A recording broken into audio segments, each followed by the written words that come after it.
In your writing, Terry, you speak of your fears and reservations and hesitations about the use of technology. As a technologist, I'm really keen for us. Technology is supposed to be the gift that enables us as humans to achieve more than we could do on their own. But we know that there are challenges. What are you most concerned about with regards to the use of technology at present? And how do you feel that we can best move forward?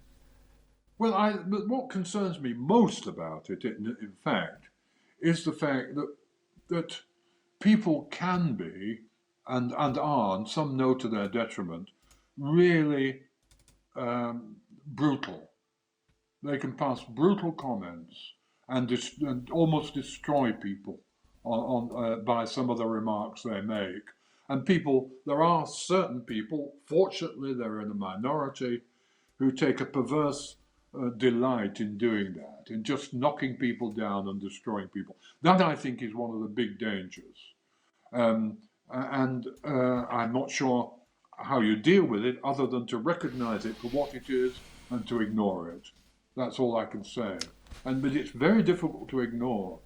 I mean, I remember uh, at times in my past experience when I've been negotiating, I've come under some pretty fierce criticism from the media, not through the internet because it wasn't particularly active at the time I was involved, but through other media.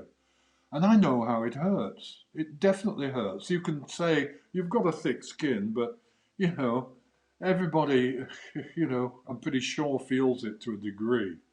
So let's try and what I'm trying to say is what I want to see is I don't want to build a soft society. I don't want us to become soft and sentimental. I don't want to stop us being able to challenge and challenge fairly. But what I do want to stop is brutality, cruelty, maliciousness, and that degree of unpleasantness that destroys people. And that is present not just on the web. It's present in society. It's there, and it's a side of life we have to deal with, and it's a side of life we have to deal with in ourselves. I mean, one of the recognitions that came to me in captivity was that it wasn't the first time, but it came over very clearly, is that here is an opportunity, I said, to take an inner journey, to get to know yourself better. And if you get to know yourself better, you'll discover that you're a complex mixture of light and dark, of good and evil. It's in everybody. And it's no good being depressed about that. What we have to do is somehow try and work for that degree of inner wholeness, somehow be reconciled with ourselves.